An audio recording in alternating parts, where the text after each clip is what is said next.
you were cane cutting, Mm. and you went to Ingham in 1934. 1934. Cutting or in the mill? Cutting. With this Markovich? Yeah, well, that's where I met him. Yeah, Louis Markovich. And disease broke out, or sickness broke out, which at that time they didn't know what it was. Mm-hmm. They bought, a lot of cane cutters got it. Yeah. They brought doctors and nurses up from Ingham to Townsville, brought them up to Townsville, brought them up to Ingham from Townsville, and they didn't know what was wrong. One newspaper said, only cane cutters getting it, there's no need for alarm. That was the Herbert River Advocate. Yeah. And so anyhow, we drew up a petition. There had been no union meeting for 18 years. Or A.W.U. again, I suppose. All A.W.U. Yes. No, a union meeting in the cane cutters for 18 years. So do you want to... Now, about this guy, in the cane disease. David Markovich. Markovich. No union meeting for 18 years. And we drew up a petition within the constitution of the union and got it signed by members calling for a meeting. No meeting. The union leadership wouldn't call them. We went and held a meeting, but we only got a dozen. We called it for a Sunday evening, and we only got a dozen. So we got out another petition and circulated it for the meeting on the following Saturday. And we put a bit more effort into it and got the blokes they come into town, a lot of cane cutters come into town for Saturday anyhow, but anyway, we had the meeting. And that got a big roll up at the meeting. And Carl McNola, although not cutting cane, come to that meeting and spoke. He was a very good speaker. Who was he? He was the bloke I was telling you earlier was involved in that Fred Patterson defended in Townsville. Oh, I see. Yeah, a very good orator. And he was a spellbinder and tremendous enthusiastic meeting. And went on strike. Now, we had a bit of this was the cutters, wasn't This was the cutters. Mm. Ingham, 1934. I'm not sure was it August or September. Mm-hmm. Just before the summer, yeah, just the end of winter. Yeah, I was. It most likely be September when I was strong. We had a bit of a room. This was Saturday. We had a bit of a room. They were there on Sunday night, talking over general what we're going to do on the Sunday, how we're going to pick it up. And somebody come in and said somebody's loading cane. And nobody said a word. We just went out. And I remember Carpet Nola, he picked up a truck key. A truck key is heavy in the cobra. It's used for tying down the cane. He picked up a truck key. But anyhow, these blokes that were loading the cane, they off. Would they be farmers? Or No, they were cutters. They were cutters, but they thought they'd get the cane loaded. They thought the farmers probably encouraged them to get the cane loaded. They might get it into the mill. Might get away before the strike was really effective. But anyhow, that was it. But early next morning, pickets were out. And wherever there was a cane truck pulled out onto the line, about onto the road, over it went. And by golly, there was some very effective picketing. And the police were out, and we had it on the police because we could go cut through we knew the area, we'd cut through the farms. And it got... and within 2 days, we stopped the mills. Now, which mills were these? That was Victoria and McNade Sugar Mills. Two CSR. Ingham is a CSR town. Right. And we stopped the mills. And the police pulled their guns and they arrested a dozen. And they even had they even brought the Commissioner of Police to Ingham, a bloke by the name of Carroll. So, and it was quite headlines. It was a very interesting week. And of course, we had a little experience at that time, but it was limited how far we could go. But we had three demands. One, all cane be burnt. Oh, and in the meantime, they isolated the disease. Dr. Cotter from Melbourne, he isolated was Weil's disease. All cane be burnt. Weil's disease declared an industrial disease. Oh, you didn't get any compo for it? No compo. Oh, no compo. Oh, that was one of the things that we got out of that 34 strike. Was Weil's disease. It was only temporary, just the same, and no reduction in price. when you burn cane, you got a 20% reduction. Yeah, so because of the, anyhow, we did that, and so all right, we never got the full 20%. But now the A.W.U organiser come there and call a meeting, so it was to go to it and would accept the main thing, cane be burnt in compensation for the disease, and a little increase on the. We didn't get the 20%, but 10%. So we decided to accept it. So back to work. But then the next year, of course, what the farmers and the CSR did, they lopped off 200 heads, and they sent to the northern rivers the reserves and brought up 200 from the northern rivers.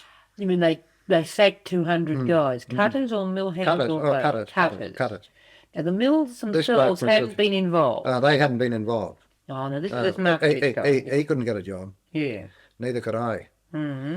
Neither could I, because they bought 200 from the northern rivers. Are the northern rivers not so militant? Oh Christ, that's the reserve. That's farmers' sons. Farmers' sons. That's the Victoria, New South Wales. New South Wales. Yeah. So anyhow, that was that. But next year, 35 couldn't get in. Got the cane burnt again, but in Ingham, but they wouldn't burn it up north, and that's where the Wheelers' strike took place, and that's where Jean Devaney wrote a book, Sugar Heaven. I've read that. Yeah. And I've been hunting high and low for 2 years to try and get a copy of it because. So now, what had happened? What happened after that strike? Was that wasn't the end of it, was it? That your 34 strike. 34 strike. Yeah. 34 strike. Well, of course, the next season will come on, and they want to cut the cane green again. But they didn't cut it long. Of course, I couldn't get in. I couldn't get the party told me to stay there, and I couldn't get a job. But how would you live then? Oh, I don't know. One way or another. Yeah, amazing. I got through. Amazing, just amazing. Anyhow, but and he eventually got it burnt there. I did get a bit of work, I had a bit of planting cane, a couple of week or so here, and a bit of odd job. But the big strike come on up north, like further north, and that's where the book was wrote. And did the Ingham shirts come out again? Or? No. You already had your. We got it. You won it in advance, had you? Yeah, well, we did. We got it in 34, but then again they started to cut it green in 35, but blokes started getting sick again, and we're about to start to organise, and they said, all right, burn it. Yeah, then. That was the worst affected area was Ingham. Yeah, that was what Jack Henry told me. He also said that they weren't on the 1935 strike. I didn't realise you'd had a 1934 strike. Yeah. Well, there are a lot of Italians down around there. Oh, 90% foreign. And they would have been, were they militant too? Oh, some of them were militant, my word. Of course, some weren't, but some of them were. You wouldn't find them being frightened. I mean, they weren't noticeably backward as far as this sort of thing was concerned. Because they would have been getting the worst of the Wheels disease. Oh, yeah. People dying of it, many people. Oh, some died, yes. Oh, some died. I mean, you were very sick if you weren't sick. Oh, yeah. Oh, yeah. So after 1935 strike, our worst enemies of those times, apart from the sea, were the A.W.U organisers. They were the policemen. They used to policemen. I couldn't get a job in 35, but I got in 36. I sneaked in, but I wasn't in very long, and they were on me hammer. Where were you then? I am still at Ingham. You under your own name, of course, yes. No, under my own name. Under my own name. Of course, out of a union ticket. And I was cutting. I got in with some of these that they brought up from the rivers. And smoking. Oh no! And a bloke offered me a bottle of brandy to go in the kitchen and do the cook. So he only had 8 men and a cook. He had a cook, and the cook got the same as the cutters. And I couldn't bad cook. I finished up cooking years later. And a bloke offered me a bottle of brandy to go in the cooking, but I thought, oh no, I wouldn't. And anyhow, one evening, no, they were on me hammer. They were on me. They were woke. One evening, just before smoker, we were going to have a smoker. I picked up some thrash to wipe me a bit of the dirt off my hands before the smoker. I cut my finger there. What with the thrash? With the bit of thrash. Yeah. And a few days later, down I went. With Wheels disease. That's it. Got through you in you. Oh, you got through cuts. Anywhere in through the skin. That's where I got. Yeah. No, it's sitting down to the ground. And then I went. You got that compo? I got compo. You did by this stage you were getting compo. Yeah, this time we're getting compo. You won the 34 business. Because we won at that 34. But I got it. But a bloke that was in the ambulance with me didn't get it. They bought up, the insurance companies bought up Sir Raphael Salento. And he gave evidence for the insurance companies, which helped to deprive some of the cutters of compensation. As he said, it was scrub typhus, not Wheel's disease. And of course, the A.W.U, being such a bossless organisation, instead of saying, right, we want compensation for scrub typhus too, but they didn't do it, and so a lot of it went without. So you got Wheel's disease and you got compo, but the other guy who got scrub typhus didn't. Didn't. And was it virtually the same disease with a similar? Oh, he might have had Wheel's disease for all I know. Yeah, I see. So who was to say what he had? The doctor said he had Wheel's How long were disease. you cooked for?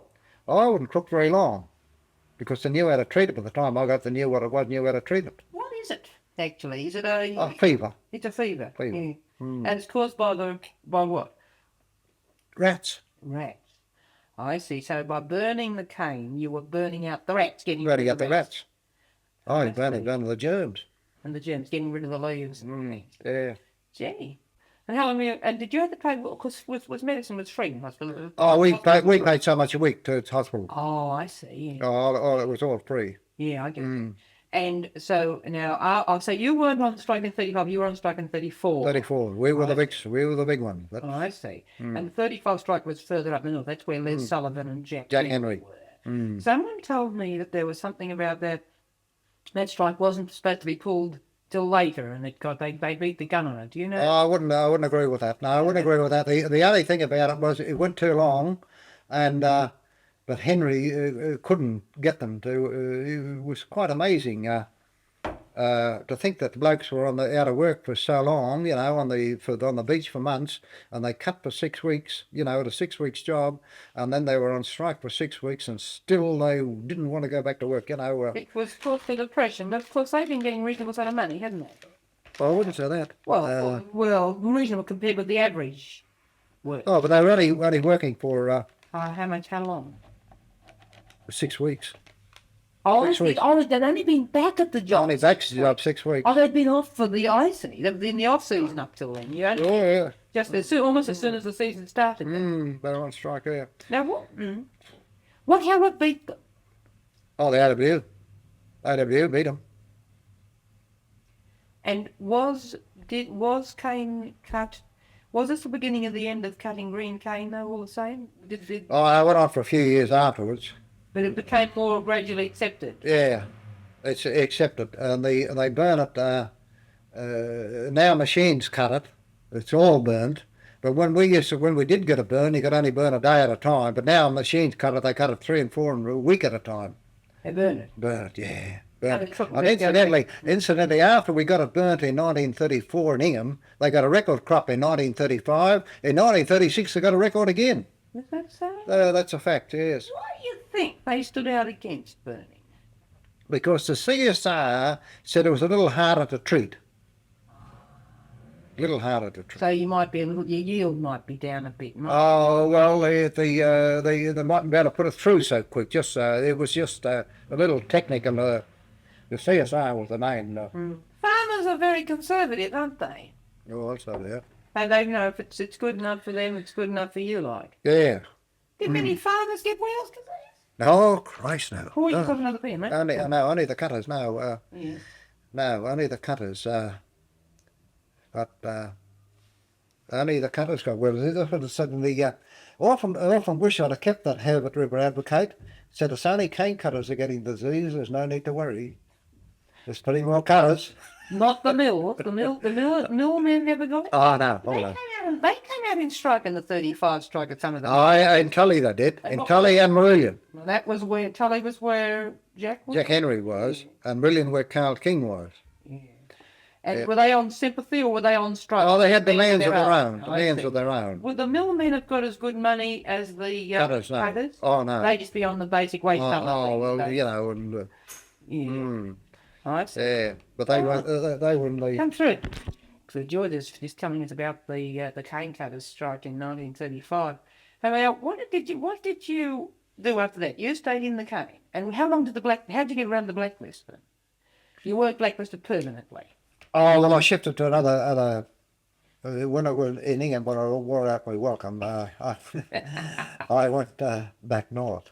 And you weren't blacklisted up there? Oh, Or no. change your name or what happened? No. It was, The blacklist wasn't really very efficient. no. They didn't Oh, circulate no. all It wasn't very efficient. But where you got good blokes supported you, well, they wouldn't allow it.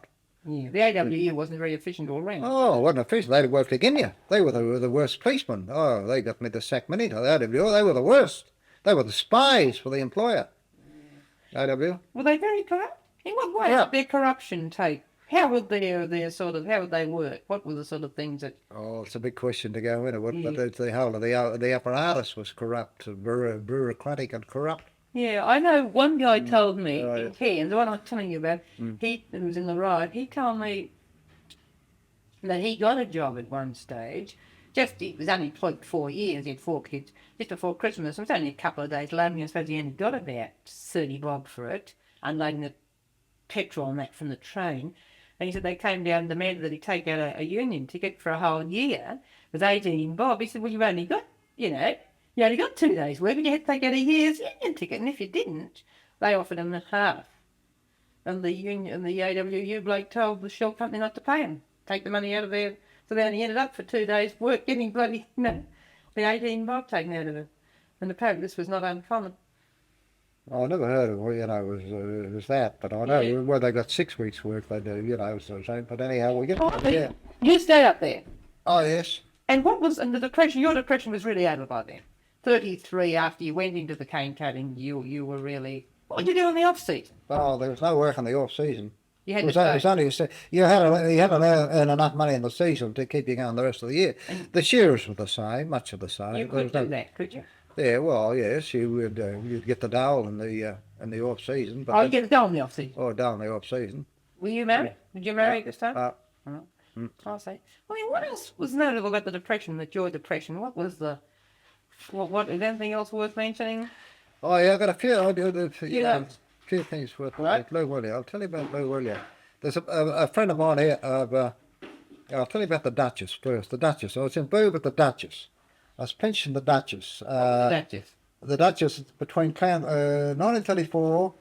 I was talking to him just a while ago on the mentions too. We were going to Mount Isa in 1934. Early January 94 34, looking for a job. We got pinched at the Duchess. Mm-hmm. And of course, it was very hot in January, over 100.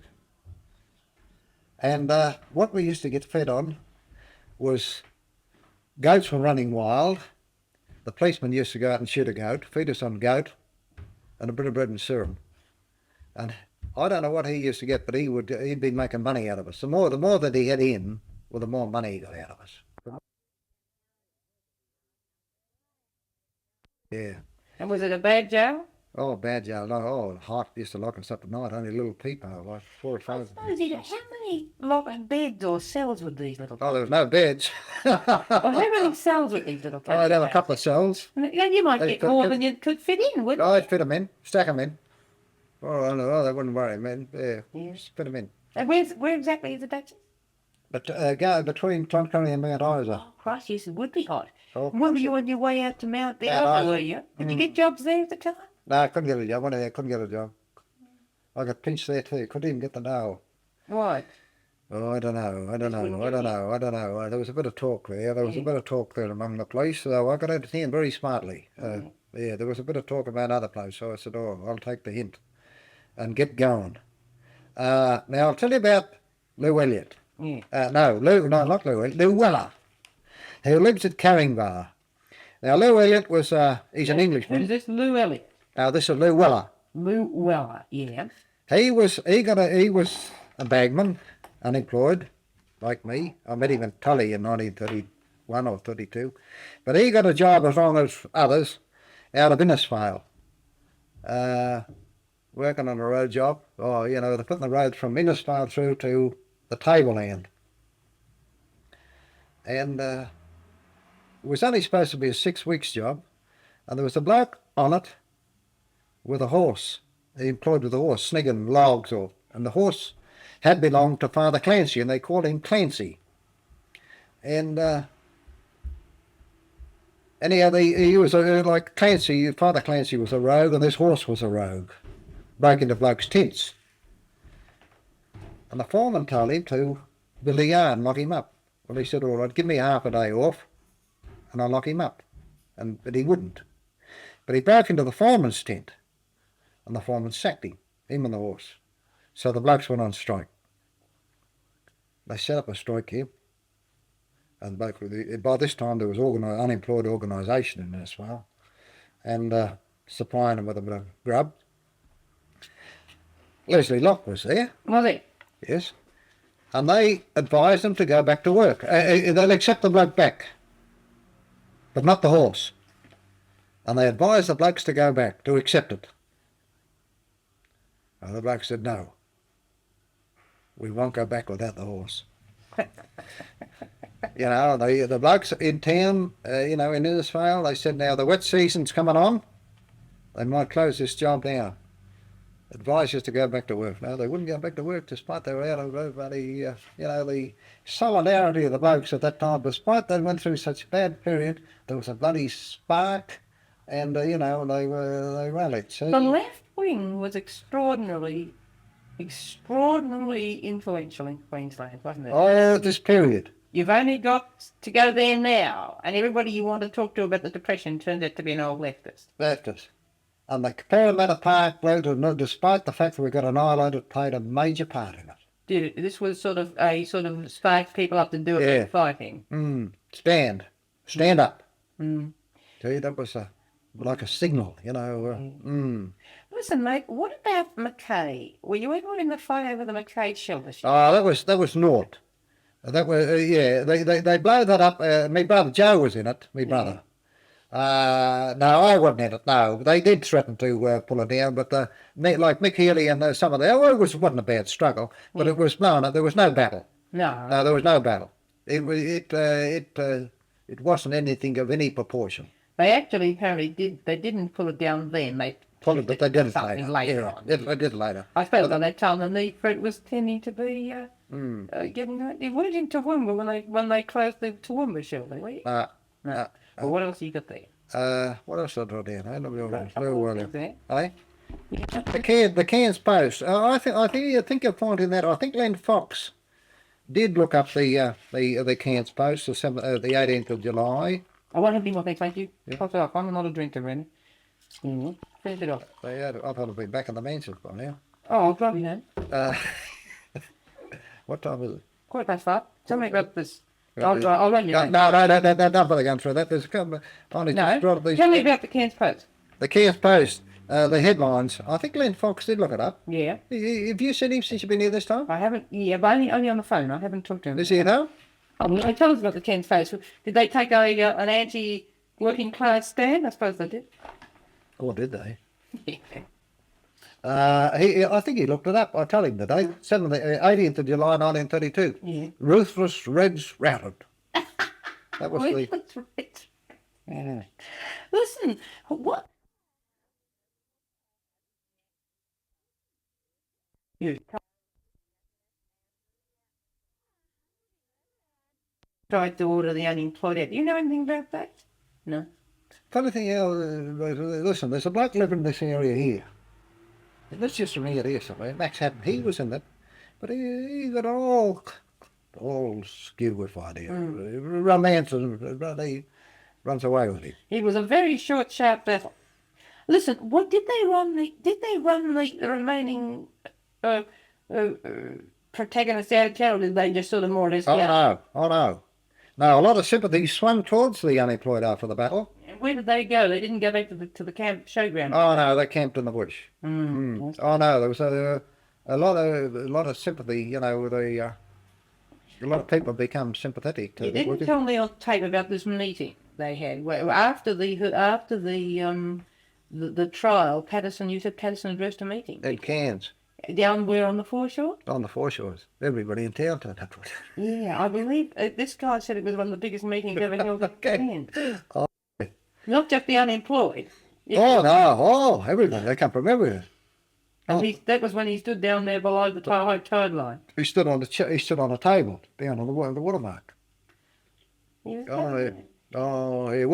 Fred was a big drawer wherever he went. people to come to listen to it. What left and I mean, It draw a crowd. yeah. Mm. Oh, Because he was something new in Queensland, wasn't he? and of course he was building, well, of course then he was having, fighting for the slaves and having victories, you know. See, that what he did for them blokes, travel 3 times from Brisbane, a slow train all the way, that was something, you know. It'd be hard to get anyone to do that. You'd be lucky to get it. Yeah. You didn't ever get many support. The trading people didn't get much support from the sort of aristocracy of these small towns. You didn't get much. You wouldn't have got a local lawyer to. I mean. Oh, if you went to a local lawyer in Innisfail and said you want Patterson, or most other towns, they'd say, "Oh, you got no chance. You got no good getting Patterson. They're all crooked on him. They took you out of it." And turn that off for a minute. Doesn't About which? about the 30s. Anything else you got there on your list? Yeah, well, I was just going to tell you a thing about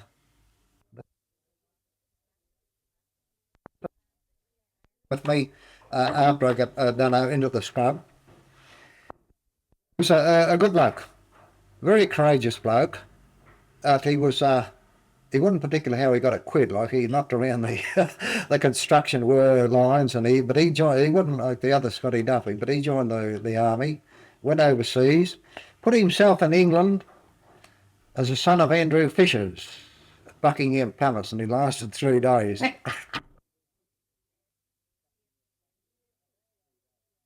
Yeah, well, because he. Well,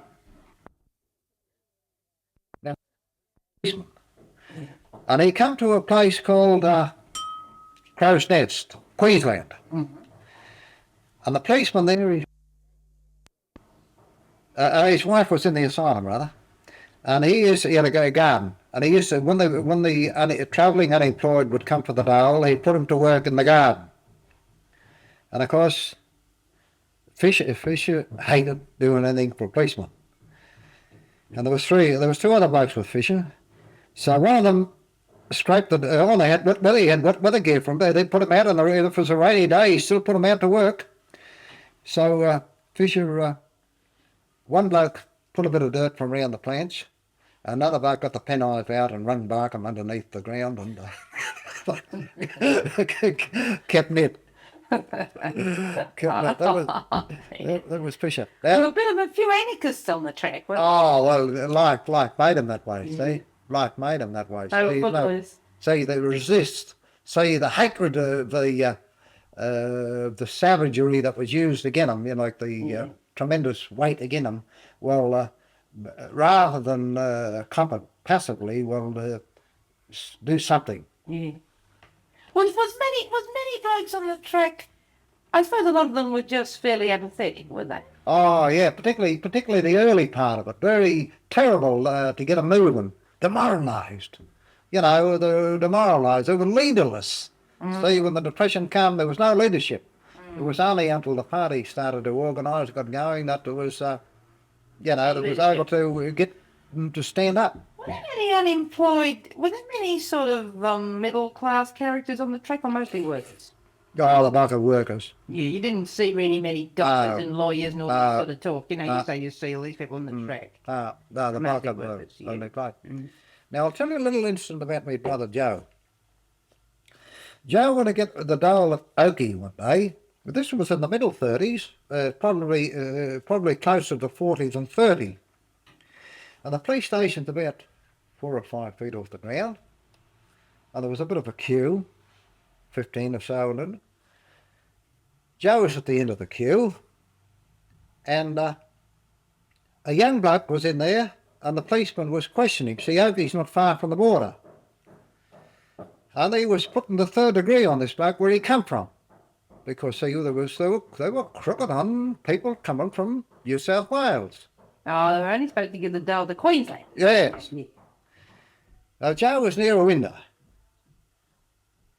And Joe said, if there was a war on, you wouldn't be asking him what state he come from. And the policeman bounced out of his chair and come out for the landing and said, who said that? And Joe said, I did. The policeman looked at him, went back and sat down and wrote him out the ticket. Was Joe a big fella, was A he? lot bigger than me. No? What are you, about 6 foot, aren't you? Close to 6 foot. Yeah. Oh, yeah. Joe was big. Oh, there was other instances where Kilkeevan, travelling unemployed wouldn't go there. Joe went there. One out. When he went there, the policeman ran to the woody. Joe said, what's it worth? He said, I'll give you a gold ticket. Joe said, if I cut that, I won't pay for it.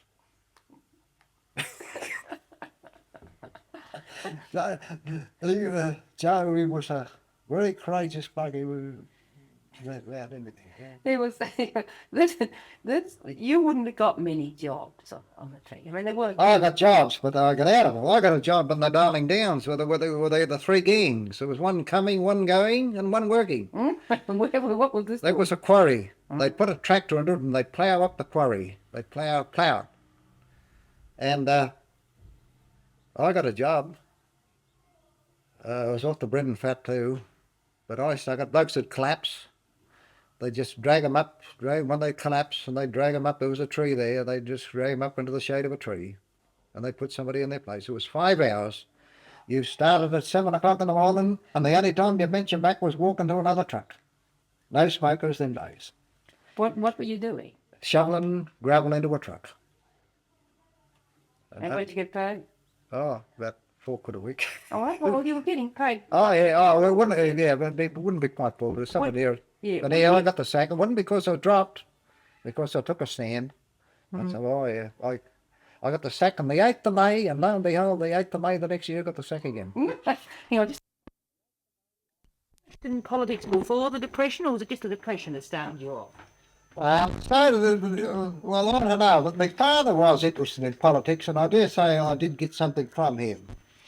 And he was a very strict Catholic, my father, but he was interested over really. Labour movement, Labour politics. Wouldn't have been as radical as like your part. Oh, of course not. No. Oh, no. But he was interested in politics, a very ardent worker for T.J. Ryan. Who's he? He was a Premier of Queensland, one of the greatest Premiers Australia's ever had.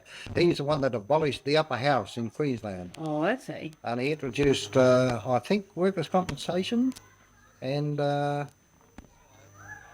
now he abolished the upper house. And I did many other reforms, free hospitalisation, and he took a very strong stand against conscription. Where did you do on the war? After the war, 46. In Queensland. Here, Sydney. Oh.